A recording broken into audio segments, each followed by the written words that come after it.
आपण देखुचंती विनायक न्यूज। गोपबंधु दास को श्राद्ध दिवस पालित धर्मशाला ब्लॉक अंतर्गत जेनापुर बालीजात्रा पड़िया स्थित उत्कलमणि पंडित गोपबंधु दास को स्मृति पीठठारे उत्कलमणि सेवा संगठन पक्षरु 98तम श्राद्ध दिवस पालित होई जायछि। एही अवसर रे सर्वप्रथमे संगठनर समस्त कार्यकर्ता एवं सभ्यंक उपस्थिति विशिष्ट समाज सेवी सुदर्शन प्रधान और क्षेत्रवासी राउत को द्वारा वृक्षारोपण करा परे परे गोपबंधु स्मारकी प्रतिमूर्ति रे अश्विन पटनायक दीप प्रज्वलन करथिले एवं सभापति लोकनाथपुर प्रतिमूर्ति रे पुष्पमाल्य अर्पण करबा सह स्मृति चारण सभा रे महापुरुषंक जीवनी उपरे आलोचना करा जायतिला। एथिरे उपदेष्टा मंडल प्रमोद कुमार मल्लिक, अश्विन कुमार पटनायक, विष्णु चरण ओझा, सुदर्शन प्रधान, रविनारायण दास, प्रताप चंद्र दास, अर्जुन चरण दास, क्षेत्रवासी राउत, सभापति लोकनाथपुर, उप सभापति मानस कुमार महांती, संपादक महेश्वर खटुआ, सह संपादक प्रहलाद पात्र, कोषाध्यक्ष रामचंद्र महांती, जुग्म कोषाध्यक्ष कुनेल राउत, संयोजक निष्कांत खटुआ, सभ्य क्षीरोद दलाई, अशोक कुमार दास, आलोक पृष्टि, प्रदीप भोई एवं अजय कवि प्रमुख उपस्थित स्मृति चारण करथिले। Bureau report Vinayak news.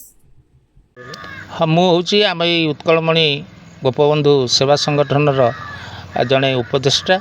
मोर ना हूँ श्री प्रमोद कुमार मल्लिक, अवसर प्राप्त प्रधान शिक्षक।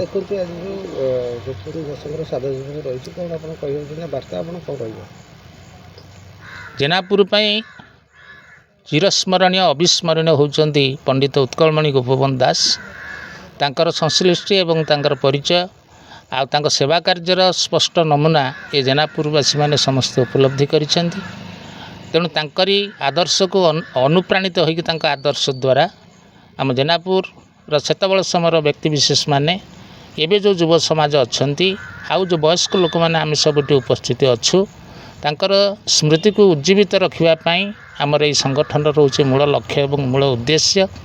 तांकर सेवा कार्य द्वारा आमर जेनापुर अंचल जो किसी लोक सब अभाव असुविधार अच्छा पाखे पहुँची जत्पर नास्ति उद्यम करी किसी चेष्टा कले तांको प्रति यह गोटे श्रेष्ठ श्रद्धांजलि हम बोली आम समस्त उपलब्धि करुचु। वंदे उत्कल जननी नमस्कार।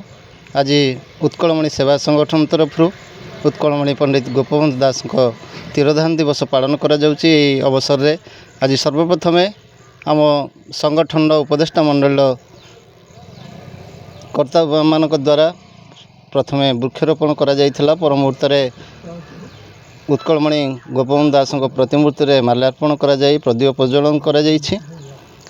आज उत्कलमणि सेवा संगठन आज काम करूना दीर्घ दिन है ये अंचल काम करी आसुछि। कहीं दिने ये उत्कलमणि गोपबंधु दास जेनापुर आसीथिले, तांकरी द्वारा अनुप्राणित होई तांकर सेवामूलक मनोवृत्ति नहीं मनोवृत्ति को प्रार्थ्य करी आज ये उत्कलमणि सेवा संगठन काम करुछि। मानव सेवा माधव सेवा जहाँ से जीवन काल भितर व्रत भाव पालन करते ताकू आम मैंने सदासर्वदा उज्जीवित रखापी प्रचेष्टा जारी रखीचु। आम उपदेष्टा मंडल सहयोग आर्थिक एवं तांकर आम प्रति भल पाइबा सहयोग ताकू पाथे करी आमे वर्तमान युवक माने आगु को आसीचु समस्ते काम करुछु। आगामी दिन में आहरी बहुत किछि लक्ष्य रही आमे असहाय निष्पेषित लोकों पाखे पहुँची यथासंभव साहाय्य सहयोग करूँ। ता सहित जितेबाला कौन प्राकृतिक दुर्विपाक घटुची भी आम मैंने समस्ते संगठित हो जनसेवा करने आगू को आसीचु। मानस कुमार महांती जेनापुर। देखो सादृश्य केतम सादृश्य पालन करते कौन कौन सब अच्छी आपन सादा दिवस किपरि पालन करते प्रति वर्ष परी ए वर्ष मध्य उत्कलमणि सेवा संगठन तरफ 98तम श्राद्ध दिवस बा महाप्राण दिवस पालन करा जाउछि। आजर कार्यक्रम मुख्यतः आम रखिथिलु वृक्षारोपण आउ श्रुतिचारण करथिलु गोपबंधु दासंकर जे कि आम भितर उज्जीवित होइकि अछंती। आमे ताकू देखि नथिले मध्य ताक विषय पढ़ी शुणी किछि प्रभावित होइछु। आउ आम संगठन माध्यम आम विभिन्न प्रकार कार्यक्रम गोपबंधु दासंक जनहितकर कार्य को फॉलो करी आम से भाया कार्य करूँ। किछु दुखी रुखी एभलिया से लोक साहाय्य करूँ। बन्या बात्या विपन्न जो प्राकृतिक दैवी दुर्विपाक समय लोक मान पाखे जो अल्प बहुत आम पहुँचिकी आम यथा संभव साहाय्य करूँ। ଆମେ ଚାହୁଁଛୁ କି ଆଗାମୀ ଦିନରେ ଏ ସଂଗଠନ ଟିକେ ଅଧିକ ପରିବ୍ୟାପ୍ତ ହେଉ, କିଛି ସାଧାରଣ ଲୋକ ଆମ ସାଙ୍ଗରେ ଯୋଡ଼ି ହୁଅନ୍ତୁ, ସହଯୋଗରେ ହାତ ବଢ଼ାନ୍ତୁ। ଏଇଟା ଆମେ ଗୋଟେ ଜନହିତକ କାର୍ଯ୍ୟକ୍ରମ କରୁଛୁ, କୌଣସି ରାଜନୈତିକ ସଂଗଠନ ନୁହେଁ। ଏଇଟା ସବୁବେଳେ ଆମ ଏରିଆ ନୁହେଁ, ଜେନାପୁର ଏରିଆ ନୁହେଁ, ସବୁ ଅଞ୍ଚଳକୁ ଆମେ ବି ଆବଶ୍ୟକ ପଡ଼ିଲେ ଯିବୁ।